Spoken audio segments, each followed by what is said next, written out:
The clock struck 13 times. It was just after midnight when the call came in. Dispatch reported a disturbance at an old residence on the edge of town, nothing too unusual for this time of night, except for one detail. The caller hadn't spoken a single word, not a cry for help, not a whisper. Just heavy breathing, and then in the background, the unmistakable sound of a clock chiming. Once, twice, 3 times, all the way to 13. Before we begin, tell me, where are you listening from, and what time is it there? Officer Daniel Reeves had been on the force for nearly 2 decades. He'd seen his share of false alarms, domestic squabbles, and late-night pranks. But something about that recording made the hairs on the back of his neck stand up. 13 chimes. No clock he'd ever encountered struck 13. Not in real life. Not unless something was very, very wrong. The house sat at the end of a long, overgrown driveway, shrouded by oaks that hadn't been trimmed in years. Its windows were dark, the paint peeling like dead skin. A rusted mailbox leaned sideways, its letters long faded. No car in the driveway, no lights on inside. Just silence, thick, suffocating silence. Reeves stepped out of his cruiser, hand resting lightly on his belt. The air was colder than it should have been for this time of year. He approached the front porch, boots crunching on brittle leaves. The wooden steps groaned under his weight, each creak echoing like a warning. He knocked. No answer. He tried the doorknob. Unlocked. Inside, the smell hit him, first damp wood, old paper, and something faintly metallic. Like copper. Like blood that had dried days ago.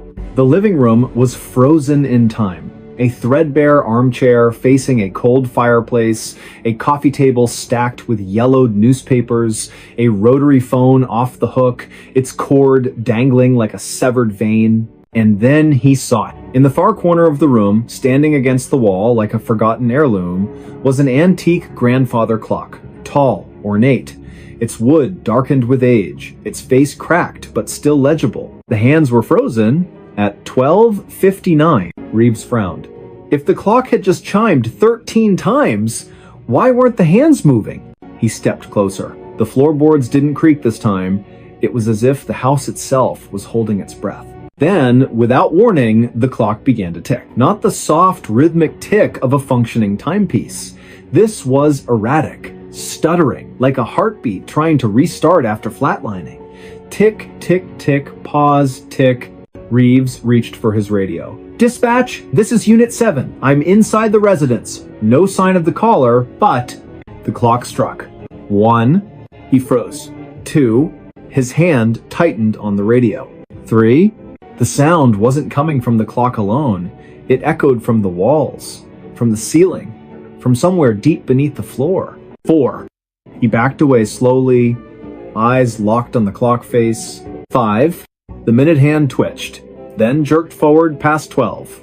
To 1. 6. The room temperature dropped, his breath fogged in front of him. 7. A whisper brushed past his ear. Not words, just breath. Cold, wet. 8.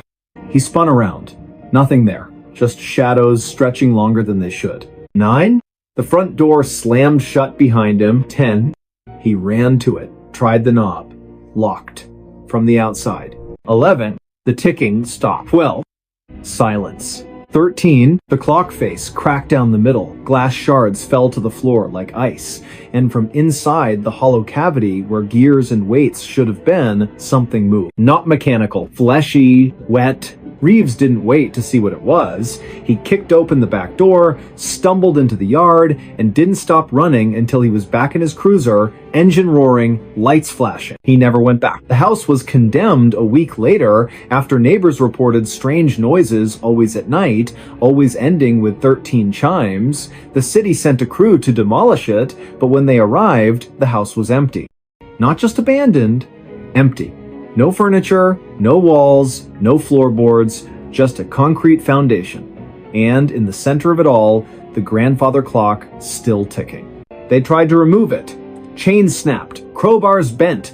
The crane's engine died the moment the hook touched its frame. So they left it there. And every night, just after midnight, if you drive past that lot, if you roll your windows down and listen very, very carefully, you'll hear it. Tick, tick, tick. And then, clear as a bell. 1, 2, 3, all the way to 13. No one knows who built that clock, or why it counts beyond 12. But those who've heard it say the same thing. After the 13th chime, you don't feel like yourself anymore. Your thoughts get borrowed. Your reflection lingers a second too long. And sometimes, in the dead of night, you wake up standing in front of that empty lot, staring at the clock, waiting for it to call your name. Dispatch logs still list the original call as unverified disturbance. But Reeves? He retired early, moved 3 states away, changed his number, still checks his locks twice before bed. Because last Tuesday, just after midnight, his own wall clock, brand new digital battery powered, chimed once. Then twice. He unplugged it. It chimed a 3rd time. He hasn't slept through the night since. And if you're listening to this right now, ask yourself, what time is it where you are? Because if it's just past 12, you might want to cover your ears. Stay safe out there. His name wasn't on list. It started with a clipboard. Not a dramatic object, not something you'd expect to send chills down your spine, just a standard issue, weathered clipboard with a frayed metal clip and pages of neatly printed names. Standard procedure for any official evacuation. Standard until it wasn't. The setting was a small coastal town, quiet, the kind of place where everyone knows your coffee order and your dog's name. The streets were lined with salt-bleached shingles and porch swings that creaked in the breeze. Tourists came in summer for the lighthouse and the fresh crab rolls, but locals stayed year-round, bound by generations of tides and tradition. But that night, the ocean wasn't calm. A storm was rolling in, not the usual summer squall, but something deeper, angrier. The kind that makes birds fall silent hours before it hits, that sends dogs whining into closets and old fishermen muttering prayers under their breath. The barometric pressure dropped so fast, some people reported nosebleeds. Authorities issued a mandatory evacuation for the low-lying neighborhoods. Not a suggestion, not a warning, a direct order. Buses lined the main street, engines idling in the thickening humidity. Volunteers in bright vests guided families to safety, checking names off printed manifests. Everything seemed under control, organized, efficient, almost routine, except for one man. He stood near the back of the line, duffel bag slung over his shoulder, eyes scanning the crowd like he was searching for someone who never showed up. He wasn't panicking. Not exactly. But there was a tension in his posture, a stillness that didn't belong among the chaos of crying children, barking dogs, and the occasional sob from someone clutching a framed photo. He wore a faded windbreaker, jeans, and boots caked with sand. Nothing unusual. Yet, people kept glancing at him, then looking away quickly, as if their eyes refused to settle on him for too long. When it was his turn, he stepped forward and gave his name to the volunteer holding the clipboard. The volunteer, a college student named Marcus, working community service hours after a minor traffic violation, frowned. He ran his finger down the list, then back up, then again, slower this time, squinting under the flickering emergency floodlight. "I'm sorry," Marcus said, voice low enough that only the two of them could hear. "But your name? It's not here." The man blinked. Once. Twice. "That can't be right. I live on Seaview Lane, number 42. Marcus checked again, flipping to the next page, then the previous one. All residents from Seaview Lane are accounted for. Evacuated an hour ago. Your name, it's just not on the list. A cold silence settled between them, even as the wind picked up around them, whipping papers and plastic bags into the air like startled ghosts. "I've lived there for 12 years, the man said, voice steady but tight, like a rope pulled to its limit. "I pay taxes. I get mail. I'm on the census. I'm times here asterisk." Marcus hesitated. He looked to his supervisor, a retired firefighter named Ellis, who'd been overseeing the operation from a folding chair under a pop-up tent. Ellis had a face carved by decades of smoke and salt, his left eyebrow permanently raised from an old burn scar. He approached slowly, boots crunching on gravel, and took the clipboard without a word. He scanned the list. His expression didn't change, but his knuckles whitened around the metal edge. "He's right," Ellis said finally, voice gravelly but calm. "You're not listed." The man's face went pale, not the pale of fear, but the grayish pallor of someone realizing the ground beneath them has vanished. "Then, who's been living in my house?" No one answered. Because the truth was, according to every official record, the utility company, the post office, the county assessor, even the local grocery store's delivery logs, number 42 Seaview Lane, had been vacant for over a decade. The previous owner, an elderly widow named Eleanor Voss, had passed away quietly in her sleep during a winter storm. No relatives claimed the property, the house sat empty, the power was shut off, the water disconnected, mail returned to sender with addressee deceased stamped in red, and yet, this man had keys. He showed them. A keychain with a worn-down fob from a hardware store that closed 5 years ago, a spare house key with grooves smoothed by years of use, even a garage remote that still blinked green when he pressed the button. He pulled out his driver's license address matched. His phone showed recent photos, the living room with his dog on the rug, sunlight streaming through lace curtains, the kitchen with coffee mugs drying on the counter, a half-eaten apple beside the sink, the backyard where he'd planted tomatoes just last spring, their vines already heavy with green fruit. None of it should have existed. Authorities let him board the bus, not because they believed him, but because turning someone away during a mandatory evacuation wasn't protocol, and frankly, no one wanted to argue with a man who looked like he hadn't slept in days and carried the weight of something no one else could see. He sat alone in the back, staring out the window as the town disappeared behind sheets of rain. The storm broke just as they crossed the bridge, out of town, lightning splitting the sky like a seam, thunder so deep it vibrated in your ribs. He didn't flinch, just kept watching the rearview mirror as if expecting something to follow. The next morning, after the storm passed and the floodwaters began to recede, a team went to inspect Seaview Lane. Every house was intact, flooded in some cases, shingles torn off, porches washed away, but standing, except number 42. It was gone. Not destroyed, not collapsed. Asterisk. Gone asterisk, as if it had never been built. The lot was empty, overgrown grass, a single mailbox post leaning in the mud, but no foundation. No rubble? No sign a structure had ever occupied that space? Even the old oak tree that used to shade the front yard vanished. Roots, trunk, everything. They checked satellite imagery from the past 5 years. Nothing. No house, no driveway, no roofline, not even a shadow where one should have been.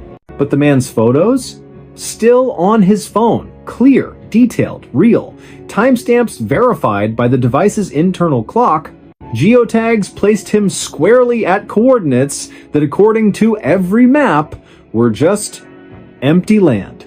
He was questioned for hours, polygraphed, his background checked by state and federal databases. No criminal record, no history of mental illness, no aliases. He worked as a marine biologist at the local university, specializing in deep-sea sediment analysis. Quiet, reliable, never missed a day of work.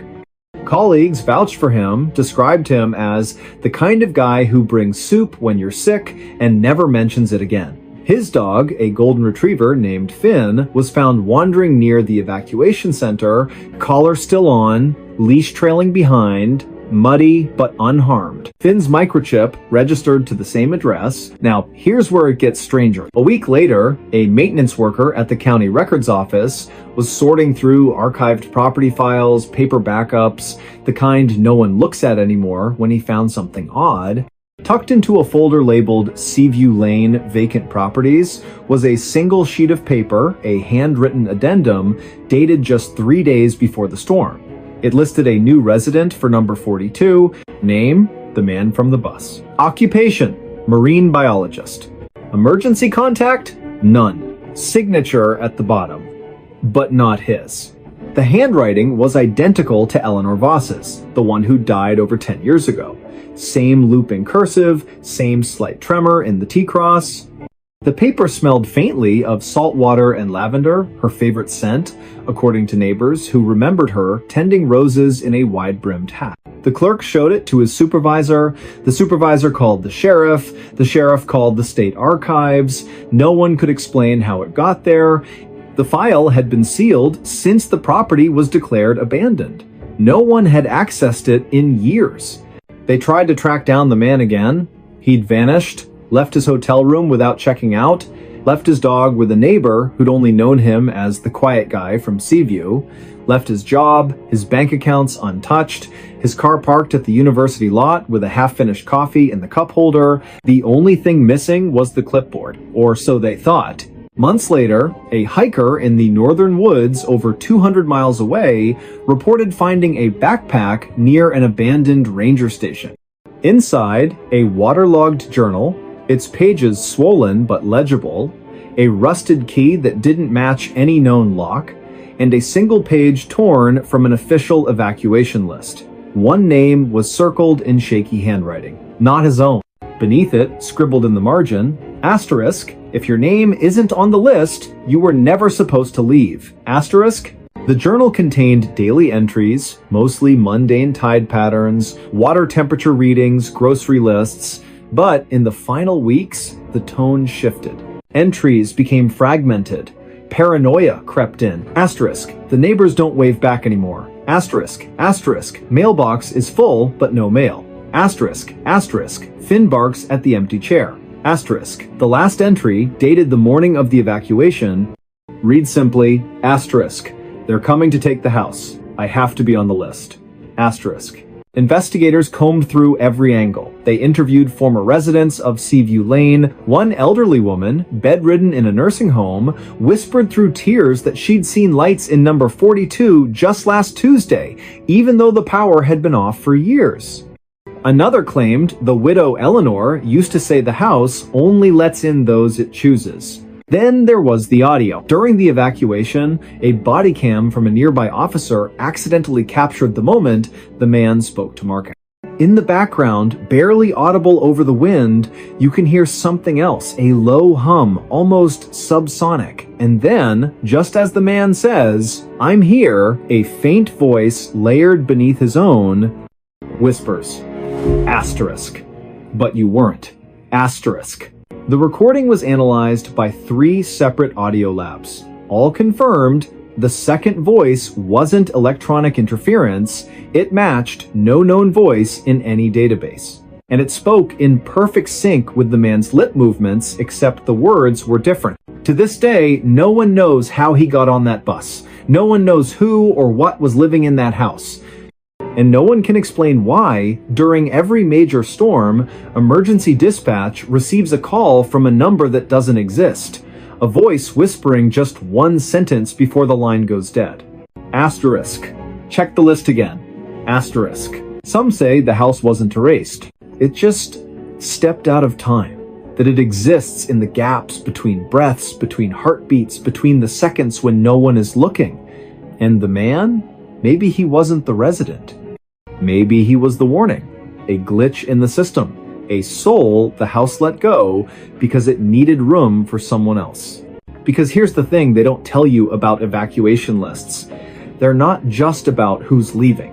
They're about who's allowed to.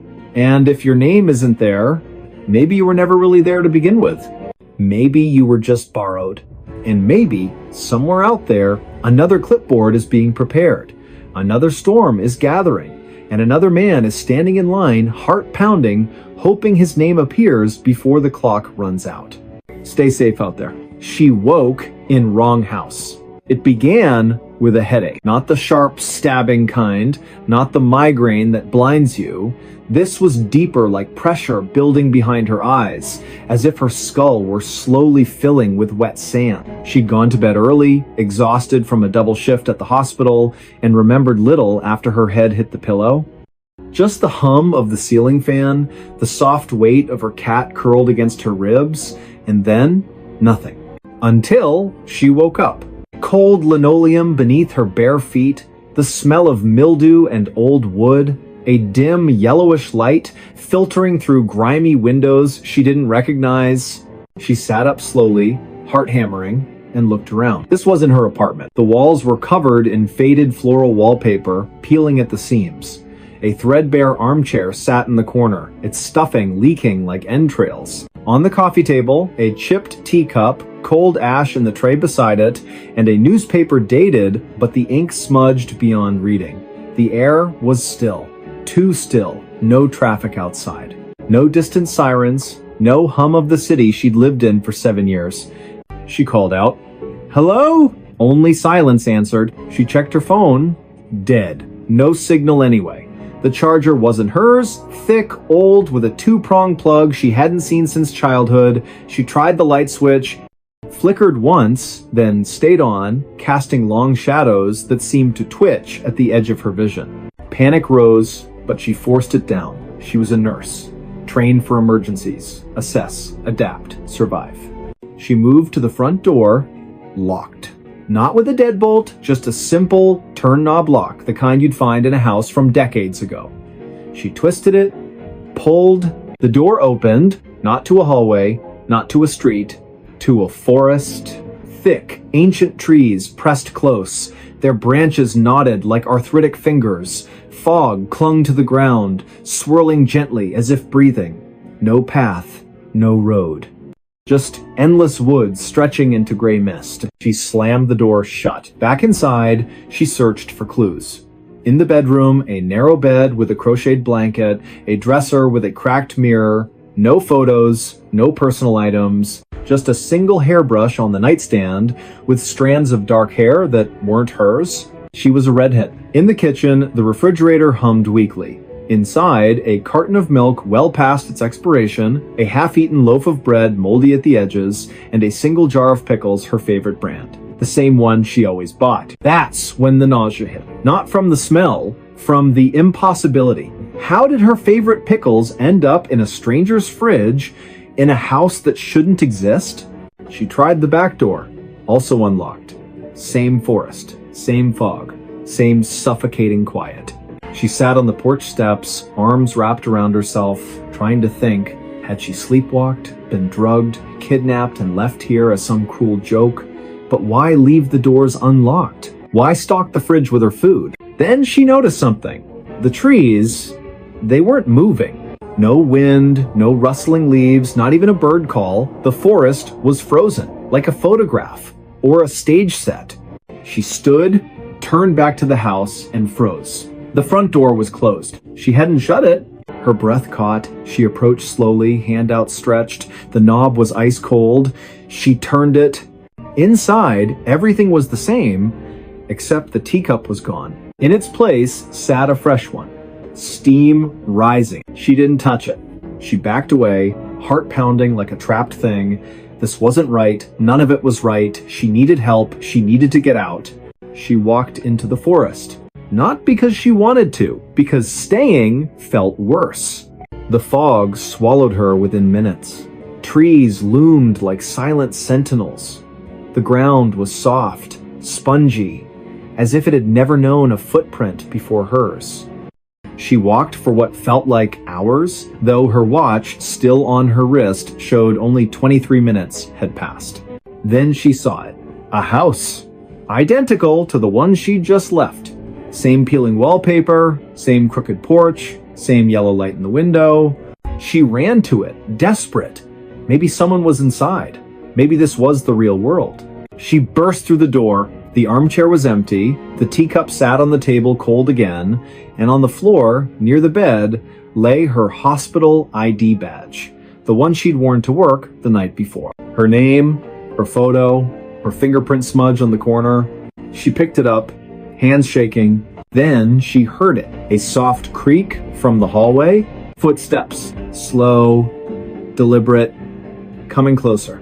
She ducked into the closet, holding her breath.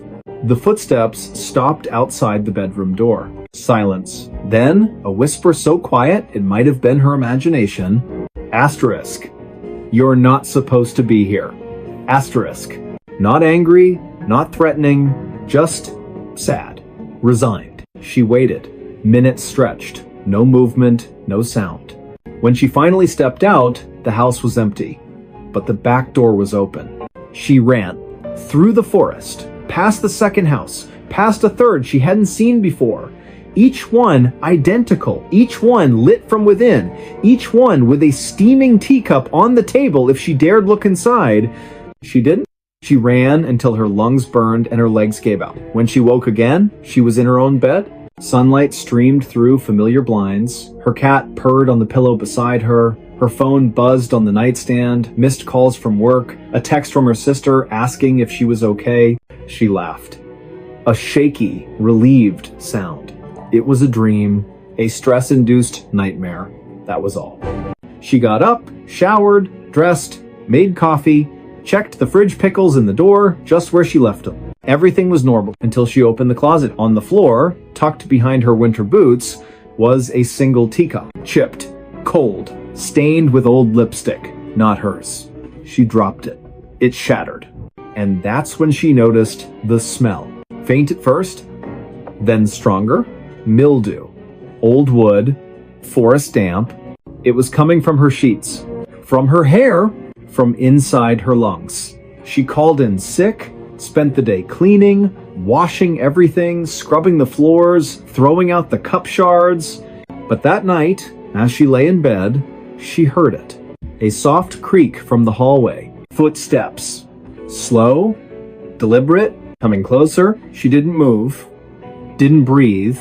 The doorknob turned, the door opened just enough to let in a sliver of darkness, and from the hallway, the same whisper. Asterisk, you left the door unlocked. Asterisk. She never slept in that apartment again. She moved across town, changed her number, avoided forests, stopped drinking tea. For months, nothing happened. Life returned to normal. She started to believe it was over. Then, last Tuesday, she woke up. Old linoleum beneath her feet, faded floral wallpaper, and on the coffee table, a fresh teacup. Steam rising, her favorite pickles in the fridge, and outside the window, the same endless forest waiting. Only this time, she didn't run, because deep down, she knew she hadn't woken up in the wrong house. She'd woken up in the only Times house that remembered her, and it wasn't going to let her go again. Police reports list her as a missing person now. Her apartment sits empty, untouched.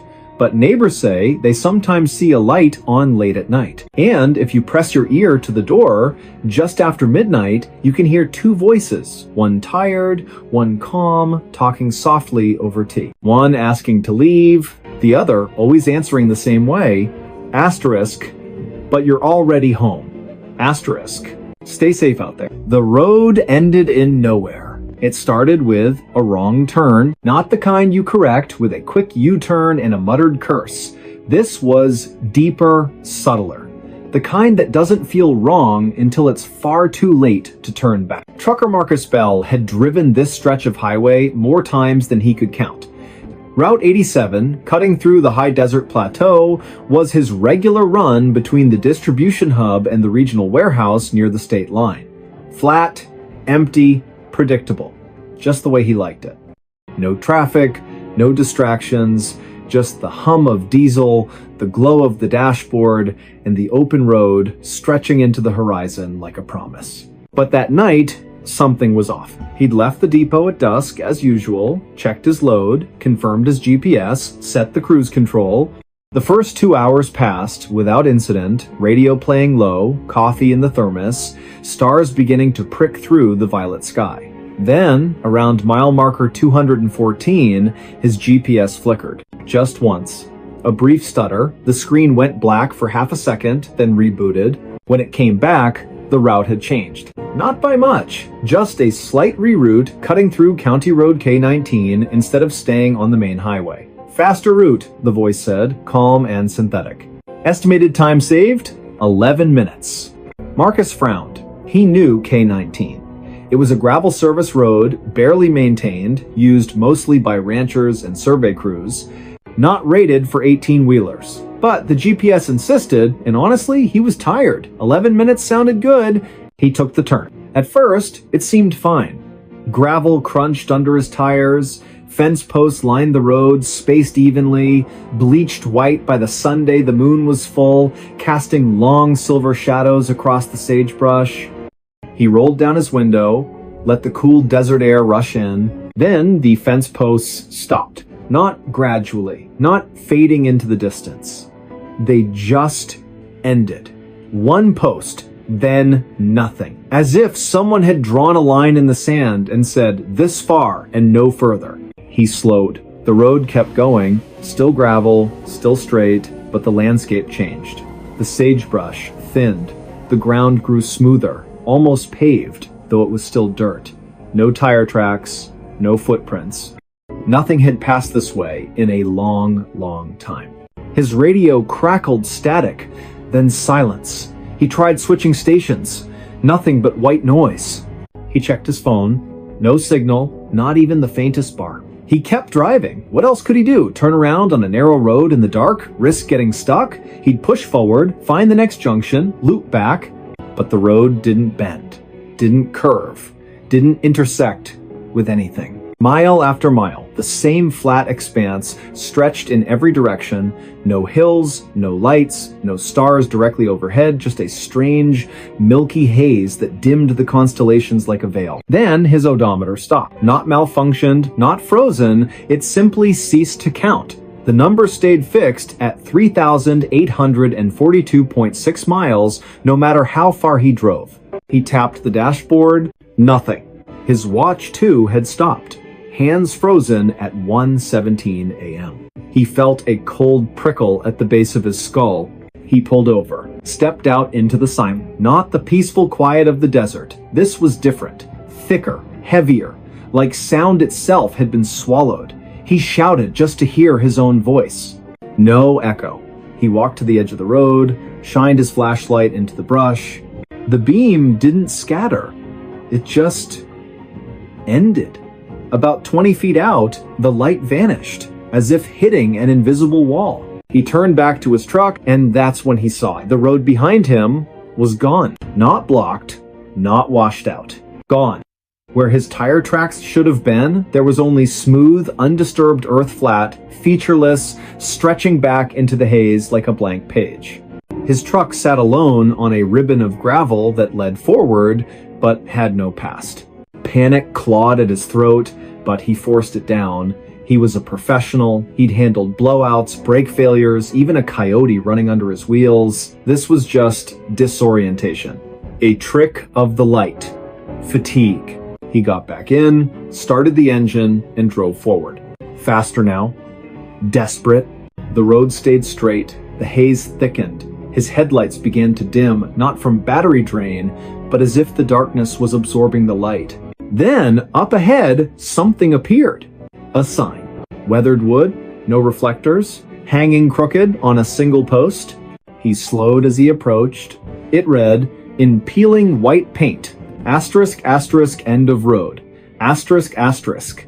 Below it, hand scratched into the wood, someone had added, asterisk, asterisk, turn back while you still can. Asterisk, asterisk. But there was nowhere to turn. He stopped the truck, sat there for a long time, engine idling, hands gripping the wheel. Then, against every instinct, he stepped out again, walked to the sign, touched it. The wood was cold, damp, and covered in tiny scratches, not from weather, but from fingernails. Dozens of them. Hundreds. He looked past the sign. The road didn't stop. It just faded. The gravel became dust. The dust became nothing. And beyond that, pure, empty white. Not fog, not mist, just absence. A void where the world had been erased. He took one step forward. The ground felt different. Softer. Like walking on memory. He took another. His boot sank slightly, as if the earth couldn't decide if it should hold him. He stopped, looked back at his truck. It was already farther away than it should have been. He turned around, and that's when he saw the footprints. Not his. Smaller, barefoot, leading from the void onto the road, toward his truck. His blood turned to ice. He ran. Not toward the void, not toward the footprints, just ran back to the cab, slammed the door, gunned the engine. He didn't look in the mirror. He drove, and drove, and drove, until the gravel gave way to asphalt. Until the stars returned. Until his GPS rebooted, chirping cheerfully, recalculating route.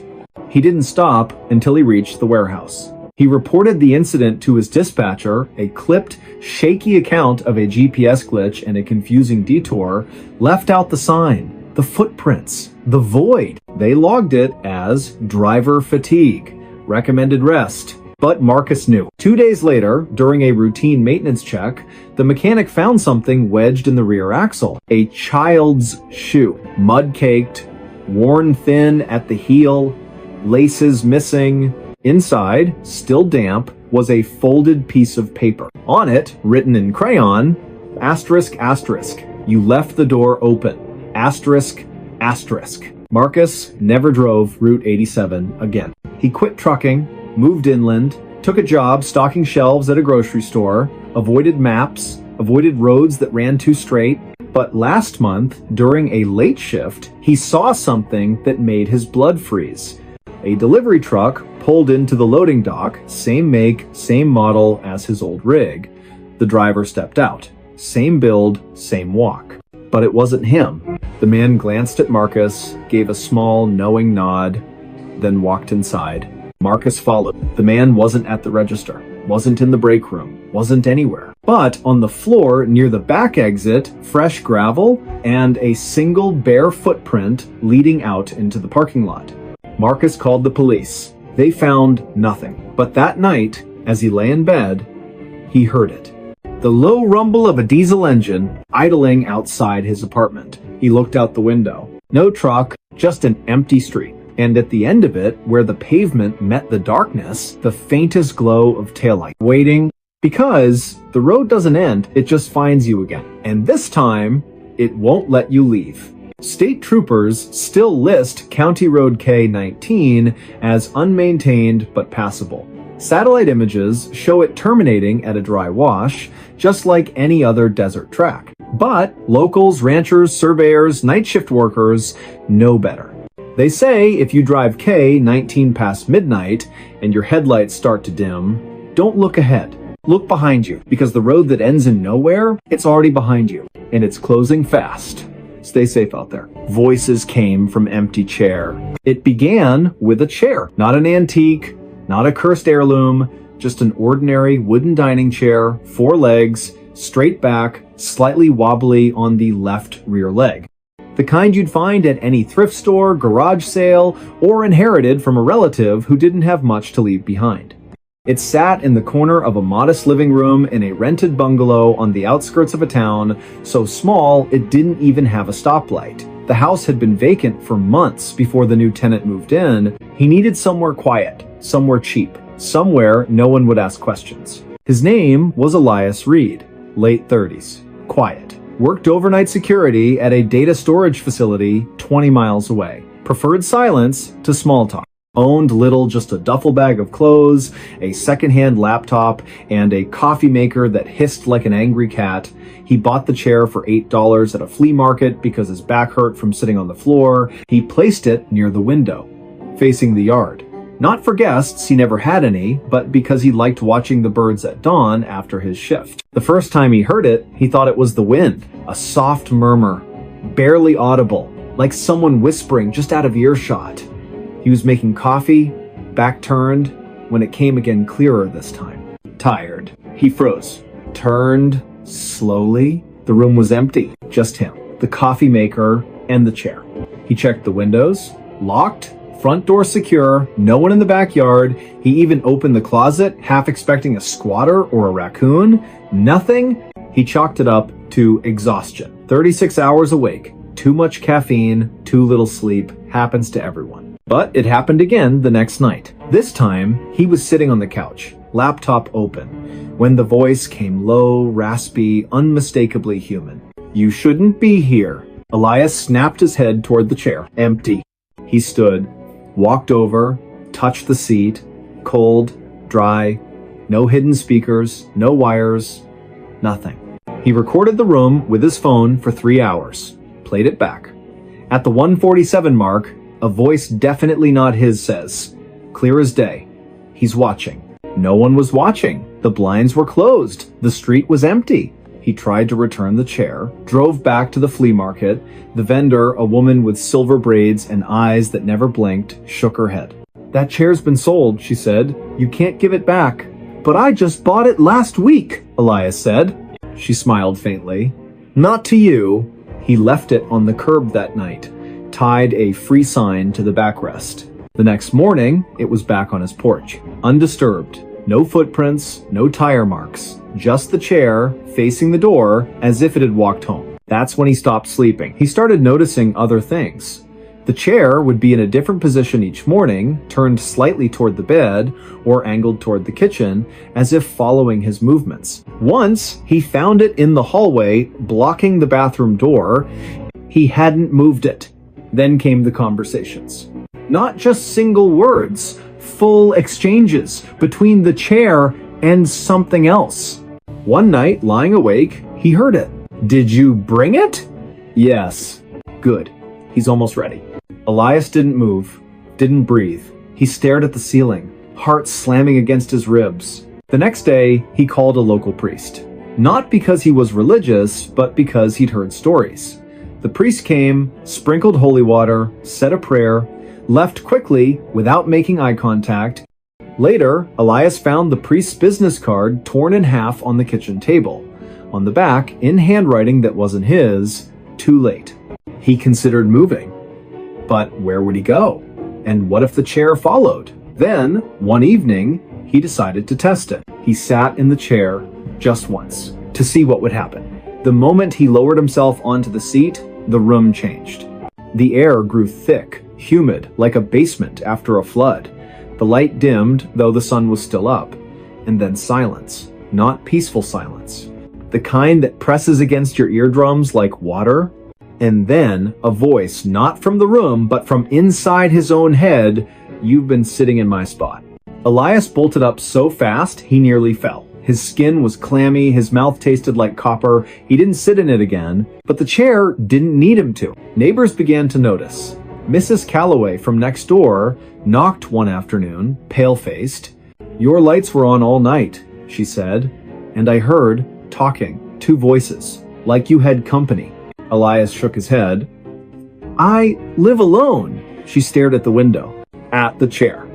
"Then who were you talking to?" He had no answer. The final incident happened on a Tuesday. Elias came home from work, exhausted, to find the front door unlocked. He always locked it. Always.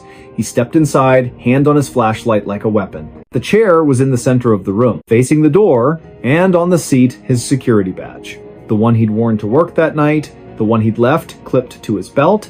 He hadn't been home all day. He picked it up. The plastic was warm.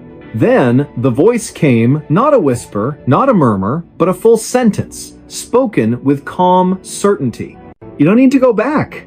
Elias backed out of the house, didn't pack, didn't call anyone, just got in his car and drove until the gas ran low.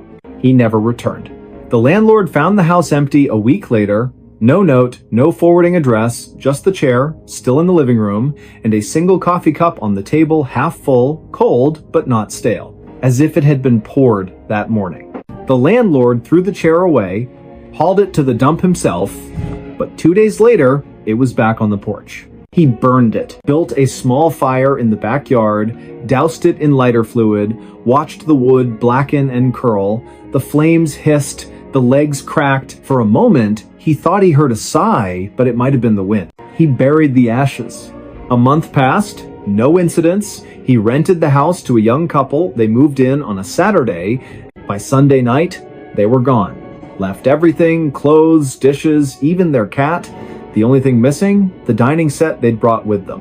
In its place, in the exact center of the room, sat a wooden chair. 4 legs, straight back, slightly wobbly on the left rear leg, and on the seat, a child's drawn crayon on lined paper, a house, a tree, 2 stick figures holding hands, and in the corner, a third figure sitting in a chair facing away. Beneath it, written in shaky letters, asterisk asterisk, he's still here, asterisk asterisk. Police reports list Elias Reed as a missing person. No evidence of foul play, no financial distress, no known enemies. His car was found abandoned near a state park, keys in the ignition, engine cold. His phone last pinged near the county line, but the tower data was corrupted, unreadable. But dispatch logs tell a different story. 3 nights after he vanished, at exactly 2:18 a.m., a call came in from his home number. No one spoke, just breathing. And in the background, 2 voices. One tired, one calm. Arguing over who gets to sit down, locals avoid that house now. The porch sags, the paint peels, but every full moon, if you drive past and glance through the front window, you'll see it. The chair, always facing the road, always empty. But if you stop your car, roll down your window, and listen very, very carefully, you'll hear it. A whisper. Soft, patient, inviting. Go ahead, it says. Take a seat. And if you do, you might never get up again. Because some chairs aren't meant for the living. They're waiting for someone to fill the silence. Stay safe out there. He found her diary yesterday. It started with a box. Not a suspicious package. Not a locked chest. Just a plain cardboard moving box left on the curb outside a recently vacated apartment complex in a quiet neighborhood where nothing ever happened. The kind of place where mail carriers wave, dogs bark at squirrels, and the biggest drama is whether the recycling gets picked up on Wednesday or Thursday. The man who found it, Daniel Mercer, wasn't looking for anything. He was just walking his dog, a scruffy terrier named Rook, after a long shift at the municipal water treatment plant. He liked these walks. Predictable, calm, the kind of routine that kept the noise in his head at bay. He'd moved into the complex 6 weeks earlier after his divorce. Needed a fresh start, a blank wall, a quiet room. The box sat tilted against a storm drain, damp from overnight rain, its flaps half open. Most people would have walked past, but something about it, the way it seemed out of place, the way the streetlight caught a glint of something inside, made him stop. He nudged it with his boot. Inside, a tangle of old clothes, a cracked picture frame, a hairbrush with strands of dark hair, and near the bottom, a small leather-bound journal. He almost left it. But Rook sniffed the box, then whined a low, uneasy sound the dog only made when something was wrong. Daniel picked up the journal. It was heavier than it looked. The leather was worn soft at the edges, the spine cracked from use, no name on the cover, just a faint scent of lavender and something sharper underneath like pencil lead and dried tears. He took it home. Not because he wanted to snoop, but because it felt wrong to leave it in the rain. He told himself he'd turn it in to the leasing office in the morning. That was all. But that night, unable to sleep, he opened it. The first page was dated simply asterisk, day 1, asterisk, no year, no month, just day 1. The handwriting was neat at first, almost clinical, but grew increasingly frantic as the entries went on. The early pages described ordinary things, grocery lists, weather observations, a neighbor's cat that kept stealing her socks. But then, around day 23, the tone shifted. Asterisk. He's watching me again. Not from the street, from inside the walls. I hear him breathing when the house is quiet. I check the vents. Nothing. But I know he's there. Asterisk. Daniel frowned. Probably just someone's private thoughts. Maybe the previous tenant had mental health struggles. He should stop reading. But he didn't. Asterisk. Day 31. I stopped locking the doors. It doesn't matter. He doesn't use doors. He just appears. Last night, I woke up and he was standing at the foot of my bed. Didn't say anything, just stared. When I turned on the light, he was gone. But the floorboards were wet. Asterisk. Daniel set the journal down. His palms were sweating. He glanced at his own bedroom door, slightly ajar. He got up, closed it, locked it. Ridiculous, he told himself. But the unease lingered. He kept reading. Asterisk, day 44. I found footprints in the hallway this morning. Bare feet.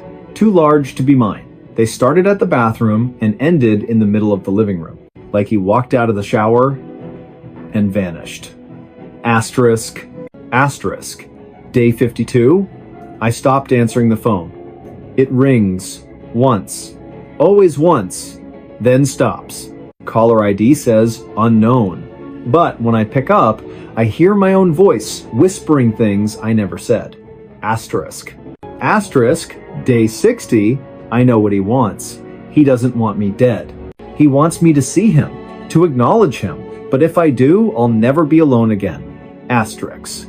Daniel's hands were shaking now. He flipped to the last entry. It was written in jagged, hurried strokes, ink smeared as if written with a trembling hand or in the dark. Asterisk.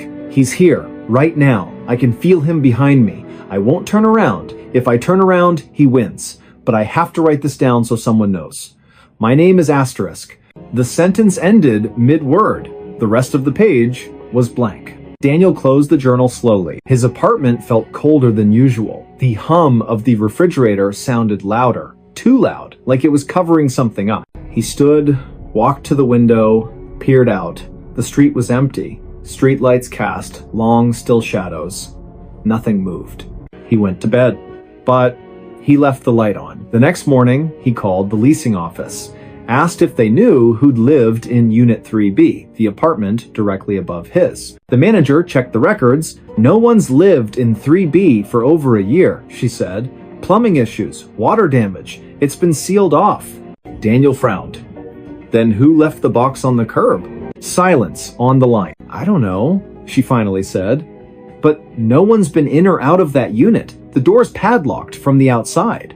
He hung up, went back to the journal, flipped through it again, looking for clues, addresses, phone numbers, anything. On the inside back cover, tucked into the binding, he found a folded receipt from a local pharmacy, dated just 3 days ago, for sleeping pills, and a pregnancy test. Both purchased by someone named L. Varga.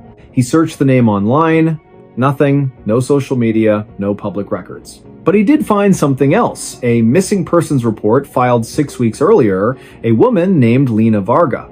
Last seen leaving her job at a library downtown, described as quiet, kept to herself, recently separated from her partner. Her apartment, Unit 3B, the same unit that had been vacant for over a year. Daniel's stomach dropped. He drove to the library, asked the staff about Lena. They remembered her. She vanished overnight, said an older librarian, voice low, cleared out her desk, left her coat on the back of her chair, never came back. Did she seem troubled? Daniel asked. The woman hesitated. She kept saying someone was following her, that her apartment wasn't safe. We thought it was stress. Her partner, he wasn't a good man. Daniel returned home that evening with a knot in his chest. He placed the journal on his kitchen table, sat across from it, as if it were a person. That night, he heard it. A soft thud from the ceiling, like something heavy being set down. Then, footsteps, slow, deliberate, crossing the floor above him. Unit 3B was empty, sealed. No power, no water. But the footsteps kept coming. Back and forth, then silent. He didn't sleep. The next day, he called the police, showed them the journal, the receipt, the missing persons report. They took it seriously at first, sent an officer to inspect Unit 3B. The padlock was intact, no signs of forced entry. They cut it open. Inside, dust, mold, water-stained walls, an empty closet, no furniture, no personal items. But on the floor, near the center of the room, they found something. A single page torn from a journal. It read, asterisk, he found my diary yesterday. Asterisk. The handwriting matched Lena's, but the entry wasn't in the journal Daniel had. It was new. Impossible. The officer looked at Daniel, then at the empty room, then back at the page. We'll keep it for evidence, he said, but his voice lacked conviction. Daniel knew they wouldn't find anything else. That night, he packed a bag, booked a motel on the other side of town, but as he zipped his suitcase, he heard it again. Footsteps, not from above, from inside his own apartment, coming down the hall. He froze. The doorknob to his bedroom turned. Slowly. He backed into the corner, heart pounding. The door opened. No one there. Just the journal lying on his bed. Open to a new page, one he hadn't seen before. In fresh ink, still slightly damp, it read, asterisk. Now he knows my name. Asterisk. Daniel ran, left everything behind. He didn't stop until he crossed the state line, changed his number, shaved his beard, took a job under a different name at a remote gas station, avoided cities, avoided apartments, slept with the lights on.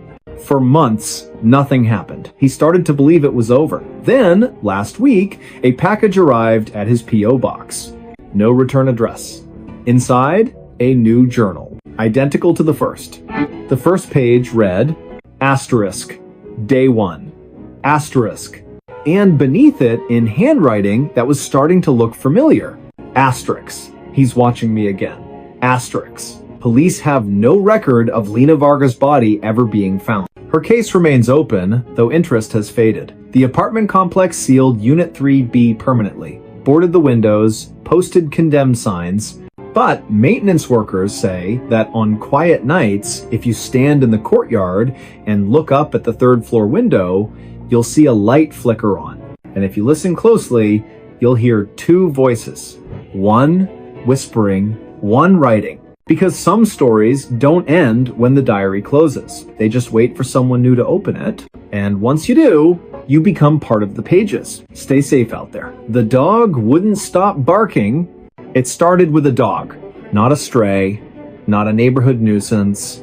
A German Shepherd named Coda, 8 years old, retired K9 from the county sheriff's department, adopted by a quiet man named Raylan Briggs after a career-ending injury during a suspect pursuit.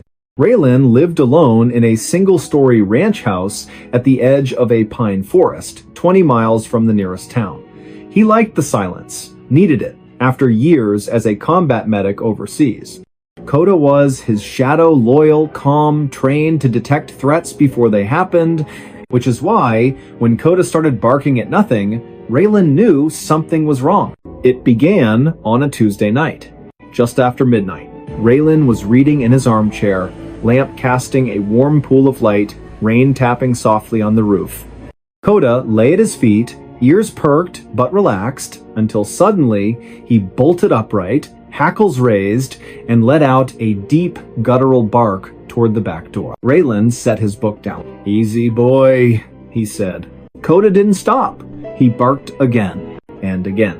Not the alert bark he used for raccoons or delivery trucks. This was different, urgent, almost desperate, like he was trying to warn someone who wasn't listening. Raylan checked the backyard through the glass door. Nothing. Just the rain, the swaying pines, the dark. He opened the door. "Go on," he said. "Do your business." Coda didn't move. He stood rigid, eyes locked on the tree line, lips curled back in a silent snarl. Raylan stepped outside, flashlight in hand. The beam cut through the downpour, sweeping across the wet grass, the woodpile, the old shed. No movement, no eyes reflecting in the dark, no scent of another animal. He called Coda. The dog backed away from the door, still growling low in his throat, and refused to go back inside until Raylan physically guided him. That night, Coda didn't sleep. He paced the house, front window, back door, hallway, living room, stopping every few minutes to stare at a wall or a corner, ears twitching as if tracking something invisible. Raylan checked every lock, every window, even the attic hatch, all secure. The next night, it happened again. Same time, same intensity, but this time Coda barked toward the hallway closet. Not the front yard, not the woods. The closet, Raylan opened it. Coats, boots, a broken vacuum, nothing out of place. Coda lunged forward, barking so hard his whole body shook until Raylan pulled him back. By the third night, Raylan hadn't slept in 72 hours. Neighbors started complaining. One left a note on his door, asterisk, "Your dog's been howling all night. Please control him." Asterisk. But Coda wasn't howling. He was barking. At specific thing. At 12:07 a.m., the hallway mirror. At 12:19 a.m., the basement stairs. At 12:33 a.m., the empty armchair. Each time, Raylan would investigate. Each time, nothing. Then, on the fourth night, Coda did something new. He stopped barking, stood in the center of the living room, stared at the ceiling, and whined. A soft, broken sound Raylan had never heard before, not in war zones, not during thunderstorms, not even when Coda got shot. Raylan followed his gaze. The ceiling was plain white drywall, no stains, no cracks. But as he watched, a single drop of water fell. Clink. On the coffee table, he frowned. It hadn't rained in 2 days. He climbed into the attic. Dust, insulation, old boxes. And in the center of the floor, fresh footprints, bare feet, too large to be his, leading from the attic access panel to the spot directly above his bed. Raylan's blood ran cold. He called the sheriff. Deputies came, searched the property, checked the attic, swept the woods, found nothing. No signs of trespassing, no forced entry, no evidence anyone had been there. One deputy, a former K9 handler himself, knelt beside Coda. "He's not barking at animals," the man said quietly.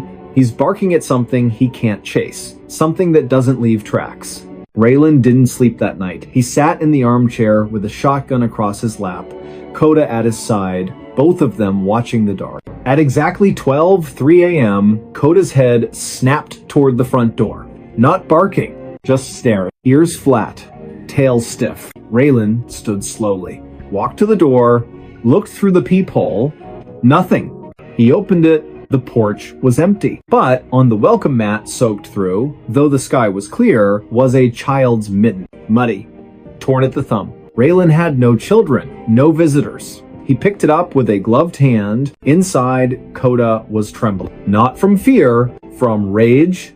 The next morning, Raylan drove to the local historical society. Asked about the land his house was built on. The archivist, an elderly woman with thick glasses, flipped through property records, then paused.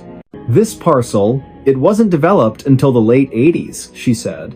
Before that, it was part of the Holloway property. They lived here for generations."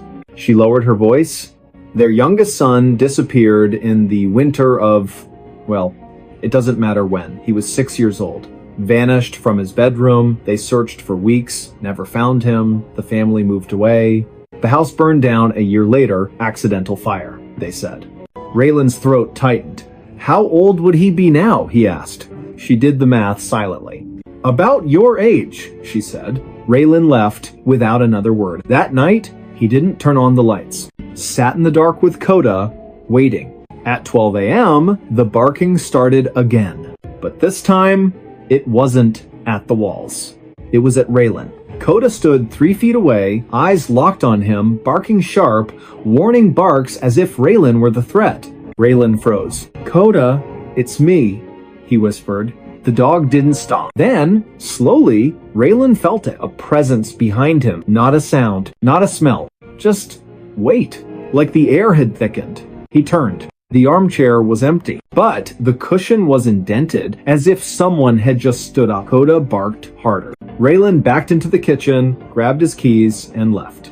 He spent the night in his truck at a 24-hour diner. Coda sat in the passenger seat, eyes on the rearview mirror the entire time. The next day, Raylan called a contractor. "I want cameras," he said. "Motion sensors, floodlights, everything." They installed them that afternoon. By nightfall, the house was wired like a fortress. Raylan sat in the living room, laptop open, feeds from every angle displayed on screen. 11:58 p.m. Coda lay at his feet, tense but quiet. 11:59 p.m. The dog's ears twitched. 12 a.m. Coda erupted into barking, furious, panicked, staring at the hallway. Raylan checked the camera feed. The hallway was empty. But then, on the thermal overlay, the system detected a heat signature. Human-shaped, standing in the hallway, not moving, just watching. Raylan's breath caught. He zoomed in.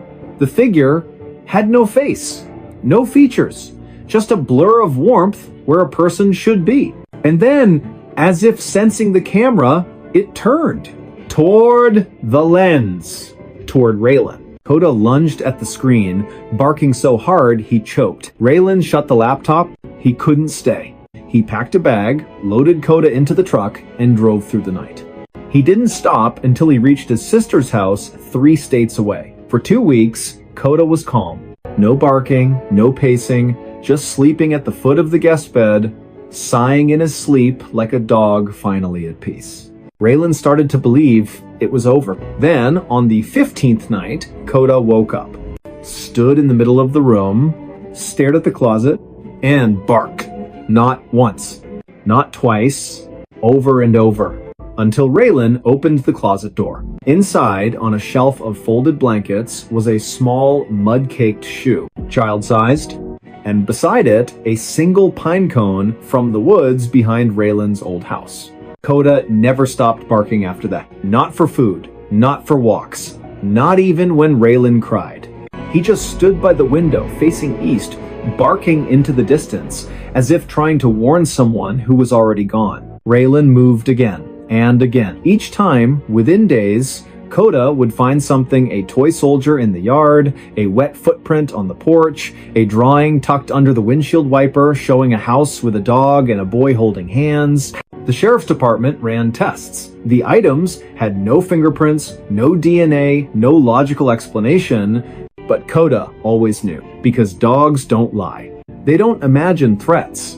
They sense what's real even when it shouldn't be. Raylan eventually stopped running. He returned to the house, not because he wanted to, but because Coda refused to leave the driveway, sat there for 3 days, barking at the front door, until Raylan finally opened it. Inside, everything was as they'd left it. Dust on the tables, mail piled up, and in the center of the living room, the armchair facing the door. Waiting, Raylan sat in it. Coda lay at his feet. And for the first time in months, the dog was silent, because he wasn't warning anyone. He was guarding. Neighbors say the lights are on every night now, and if you drive past after midnight, you'll see 2 figures in the window, 1 man, 1 dog, watching the tree line, waiting, because whatever came that first night, it never left. It just learned to be quiet. But Coda still hears it, and he won't stop barking until it's gone for good, or until no one is left to hear him. Stay safe out there.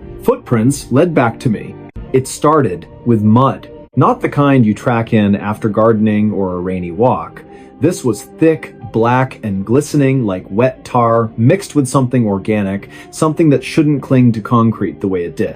It appeared on the back porch of a small, isolated cabin nestled deep in the pine barrens of northern county land. The cabin had no neighbors for miles. No streetlights, no cell service, just trees, silence, and the occasional cry of a distant owl. The man who lived there, Elias Crow, was a cartographer by trade, though he hadn't taken a job in over a year. He'd come here to map nothing, to disappear. After the accident, the one that wasn't his fault but haunted him like a debt he could never repay, he needed a place where no one knew his name, where the past couldn't find him. He kept to himself, bought supplies once a week in town, paid in cash, spoke only when spoken to. The locals called him the quiet one. They didn't pry. That's how things worked out here. But on a cold, damp morning, just after dawn, he stepped outside to fetch firewood and saw them. Footprints leading from the tree line straight to his back door.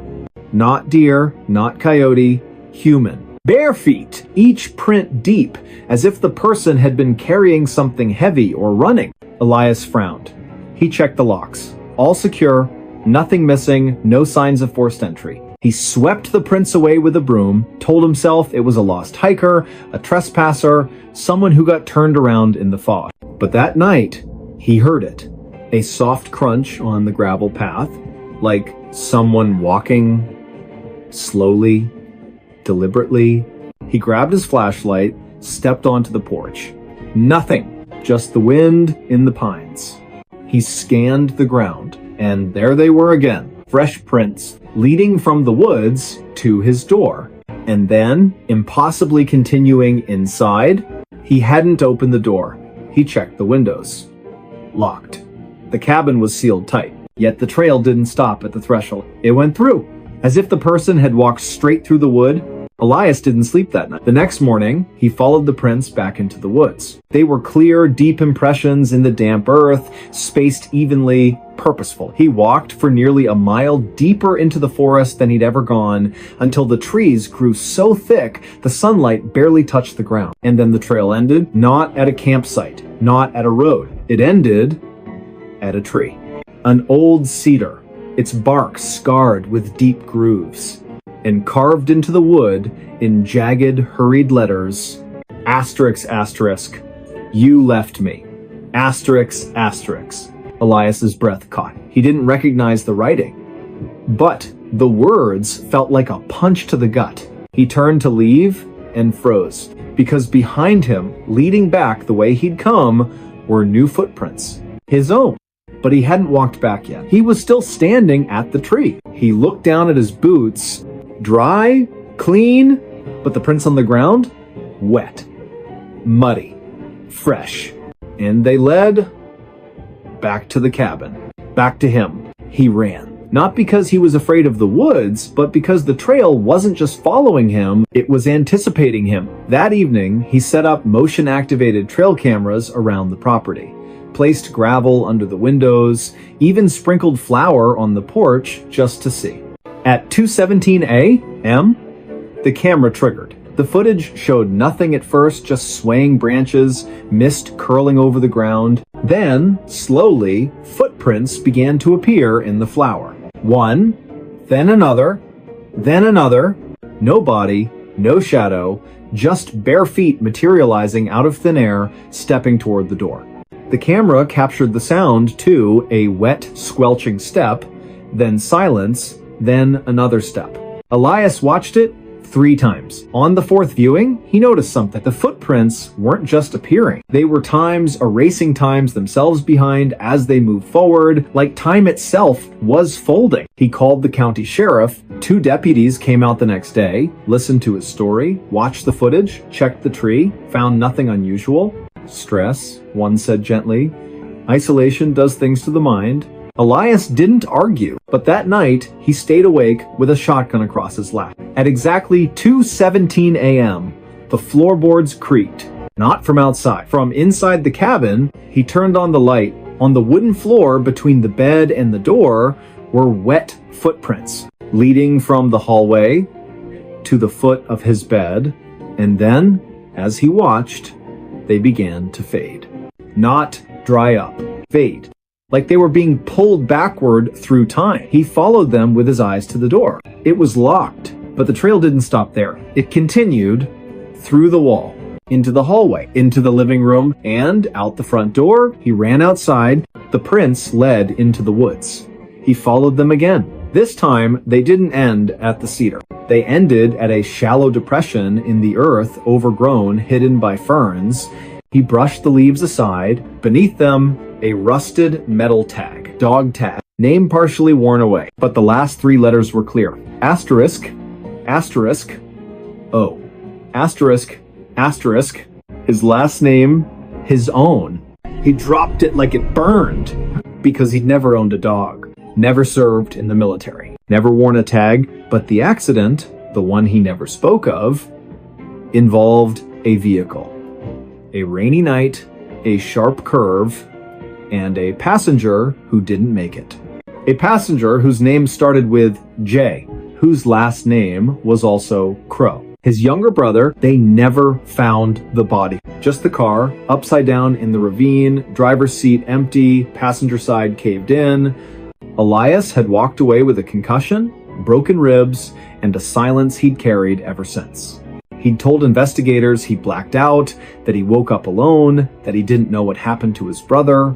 But now, standing in the woods, mud on his boots, tag in his hand, he remembered. He remembered opening the passenger door. He remembered pulling his brother out. He remembered carrying him barefoot, bleeding into the trees, because he was still breathing. And Elias, in his panic, in his guilt, in his desperate hope, had left him there to go get help. But he never came back. He couldn't face it, so he ran and buried the truth. But the truth didn't stay buried. The next morning, Elias packed a shovel, went back to the depression, dug. 6 inches down, he hit something soft. Not bone, clothing. A jacket, rotted but intact. And inside the pocket, a folded map. His own work. A hand-drawn trail through these very woods, with a single X marked near the cedar tree, and beside it, in his brother's handwriting, asterisk, asterisk. I waited. Asterisk, asterisk. Elias fell to his knees. That night, he didn't lock the doors. He sat on the porch, Coda, the stray dog that had shown up weeks ago and never left lying at his feet. At 2:17 a.m., the footsteps came. But this time, Elias didn't flinch. He watched as the prints appeared on the gravel, leading from the woods to the porch to the chair beside him, the air grew cold. Coda didn't bark, just lifted his head and whined softly. Elias looked to his right. The chair was empty, but the cushion sank slightly, as if someone had just sat down. He didn't speak, didn't cry, just reached into his coat and placed the dog tag on the armrest. "Stay," he whispered. And for the first time in years, the footprints didn't lead away. They stayed right beside him. The next day, Elias reported his brother's remains to the authorities. They exhumed the site, confirmed identity through dental records, closed the case as accidental death with delayed recovery. The X plays the pass of the do that Riauer but the deputies noticed something odd. The footprints around the cabin, they never found any. Not on camera, not in soil samples, not in any official record. Yet Elias's boots were always muddy, and every morning, without fail, a fresh set of bare footprints led from the tree line to the porch and stopped at the empty chair. Neighbors say Elias still lives in the cabin. He's quieter than ever. But if you pass by at dawn, you'll see two figures on the porch. One man, one shadow, sitting in silence. Because some paths don't lead away from the past. They lead you back to it. And sometimes the footprints aren't chasing you. They're waiting for you to catch up. Stay safe out there. No one entered the room. It started with a locked door. Not a vault, not a high-security chamber, just a standard hotel room, room 314, at a modest roadside inn off Highway 9, the kind of place truckers and traveling salesmen use for a few hours of sleep between shifts. The building was old but clean, with thin walls, humming fluorescent lights, and a front desk clerk who barely looked up from his crossword puzzle. The guest who checked in that evening gave his name as Marcus Vale, paid cash, asked for a room on the third floor, away from the elevator. He carried a single duffel bag, wore a faded windbreaker, and spoke with the quiet exhaustion of someone who'd been driving for days. The clerk didn't think much of him, just another face in a long line of transient souls.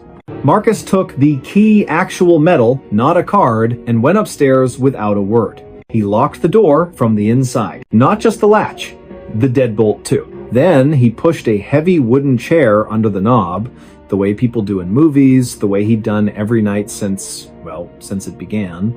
He didn't turn on the light, just sat on the edge of the bed, back straight, eyes fixed on the door. He didn't sleep. He never did. At exactly 3 a.m., the knocking started. Not loud, not frantic. 3 soft raps, pause 3 more. Like someone polite, patient, certain they'd be let in. Marcus didn't move. He knew better. The knocking stopped after a minute. Silence returned. He exhaled. Then, on the other side of the door, he heard breathing. Slow, wet, close. Like someone had pressed their face against the peephole. Marcus clenched his fists. He stayed like that until dawn. When the sun rose, he removed the chair, unlocked the door, and stepped into the hallway. Empty. No one in sight. He went downstairs, returned the key, and left without breakfast. The clerk barely noticed. But later that day, during routine cleaning, the housekeeper found something strange. The room was immaculate, bed made, trash empty, towels unused, but on the floor, directly in front of the door, was a single set of footprints, muddy, bare feet, leading right up to the threshold, and stopping, as if whoever made them had simply vanished. She reported it to the manager. They checked the security footage from the third floor hallway. Clear as day, Marcus Vale entered room 314 at 8:47 p.m. No one else approached the door all night. No staff, no guests, no shadows. At 6:12 a.m., Marcus exited alone. But the camera showed something else. At 2:04 a.m., the door handle moved just slightly, as if someone inside had tried to open it. But Marcus never touched it, and no one came from outside. The manager reviewed the footage 3 times. Each time, the same result. No one entered the room. Yet, the footprints were real. The housekeeper swore on her life she hadn't tracked mud in. They deep cleaned the carpet. 2 nights later, another guest stayed in 314. A retired school teacher named Helen Price, she locked her door, as she always did. At 3 a.m., she heard the knocking. 3 raps, pause, 3 more. She called the front desk. "Someone's at my door," she said, voice trembling. The clerk checked the monitor. "No one's there, ma'am." She looked through the peephole. Nothing. But when she opened the door an hour later to get ice, she found it. Footprints, same as before, muddy, bare, ending at her threshold. She left that night. Never came back. The inn's owner, a pragmatic man named Dale Mercer, didn't believe in ghosts. He believed in bad plumbing, faulty wiring, and overactive imaginations. But when 3 more guests reported the same thing, same time, same knocking, same footprints, he started to wonder. He installed a new camera inside room 314, hidden in the smoke detector wired directly to his office. Then he left the room vacant for a week. On the 8th night, he reviewed the footage himself. The room sat empty. Dust motes floated in the moonlight. The chair remained under the desk, the bed untouched. At 2:03 a.m., the knocking began. Not on the audio feed, just the visual. But the door handle turned slowly. The deadbolt slid open by itself. The chair under the knob didn't move, yet the door cracked open just an inch. Then closed. No hand, no tool, no string. Nothing. And on the carpet, as if painted by an invisible brush, footprints appeared. One, then another, walking from the door to the center of the room. They circled the bed, stopped, then walked back to the door and vanished. Dale watched it 6 times. Each time, his hands shook more. He called the local sheriff. Deputies came, swept the room, checked for hidden panels, pressure plates, even drone interference. Found nothing. The room was solid concrete and drywall, no crawl spaces, no vents large enough for a cat. No one entered the room, the lead deputy said, echoing the hotel log. But the footprints were photographed, logged, filed. Then came the call from Marcus Vale. 3 weeks later, he'd checked into a motel 50 miles away, left a message on Dale's voicemail. Voice low, strained. "I know what it wants," he said. "It's not trying to get in." He paused, breath shaky. "It's trying to get out." The line went dead. Dale tried calling back. Number disconnected. He never heard from Marcus again. But the incidents didn't stop. Guests avoided room 314. The inn eventually sealed it, padlocked the door, covered the peephole, posted a "do not use" sign.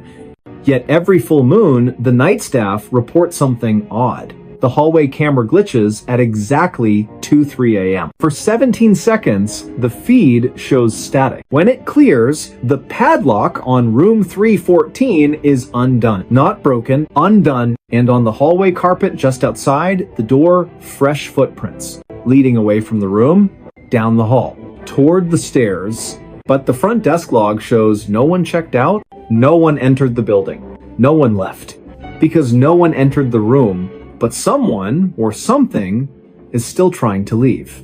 Investigators later traced Marcus Vale's past. He wasn't a salesman. He was a former orderly at a psychiatric hospital that shut down after a fire. One patient died in the blaze. A man who'd been catatonic for years locked in room 314. The only room with no windows.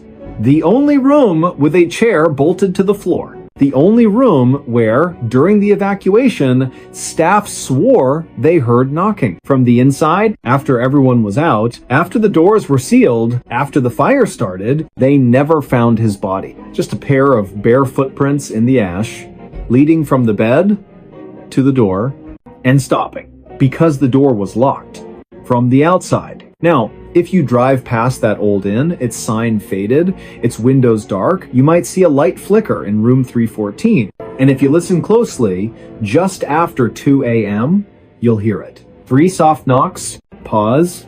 3 more, not asking to come in, asking to be let out, but no one's there to open the door. Because no one entered the room, and no one ever will. Stay safe out there. The photo had extra person. It started with a photograph. Not an old yellowed portrait tucked in a dusty attic, not a blurry image from a ghost tour or a cheap Halloween prop. This was real. digital, taken on a crisp Saturday afternoon during a weekend hiking trip deep in the Cascade foothills, just 3 friends, a trail map, and the kind of silence that only exists when you're miles from the nearest road. No cell service, no agenda, just boots on dirt, the smell of pine resin in the air, and the kind of easy laughter that only comes when you've known someone since you were kids. Lena Chen had planned the trip. She'd needed it. Work had been relentless, endless Zoom calls, deadlines that bled into weekends, a life measured in notifications and unread emails. She wanted to disappear for a couple of days, just reset. Marcus and Eli agreed without hesitation. They'd been inseparable since middle school, the kind of friendship that didn't need words to survive. They met at the trailhead just after sunrise, thermoses full, packs strapped tight, and vanished into the trees. The hike was uneventful. A few wrong turns, a shared bag of trail mix, Marcus nearly twisting his ankle on a root, but nothing out of the ordinary. By early afternoon, they reached a rocky overlook, the kind of spot that makes you stop and just breathe. The valley stretched below them, mist curling through the trees like smoke, sunlight breaking through the canopy in golden shafts. Lena pulled out her phone. "Come on, you two smile for once," she called, balancing on a flat stone. Marcus groaned, but turned, throwing an arm around Eli's shoulders.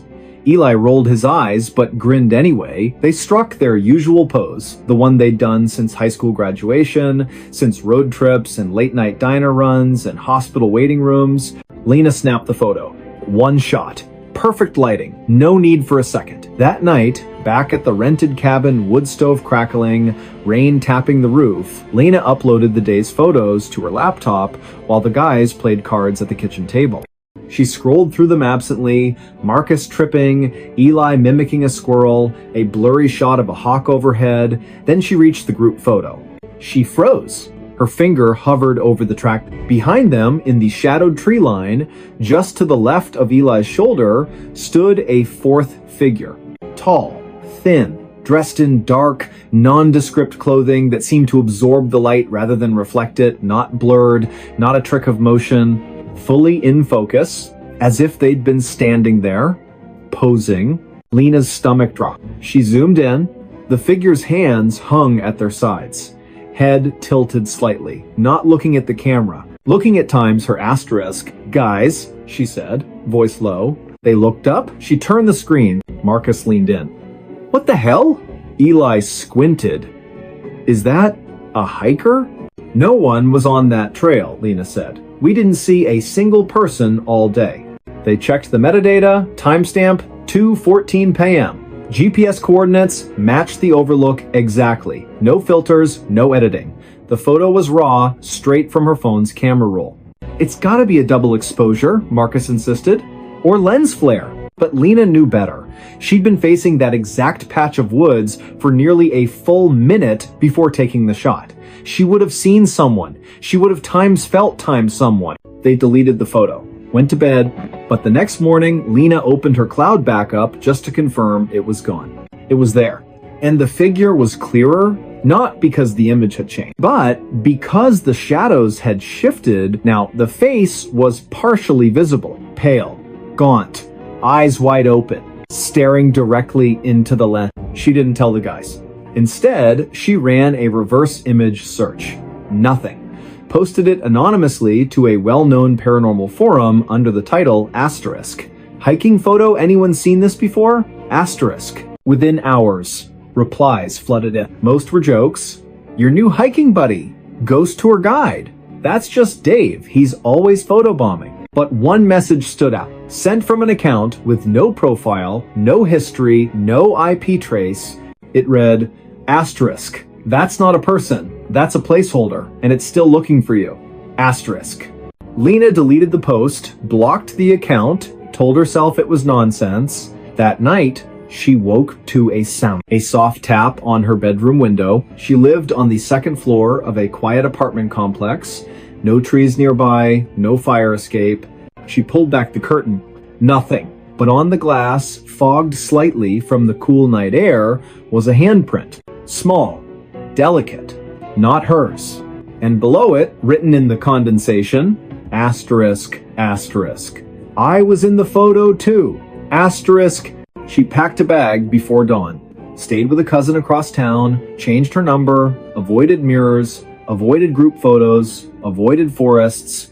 For 3 weeks, nothing happened. Then, during a team lunch at work, someone took a picture of the office crew outside the building, just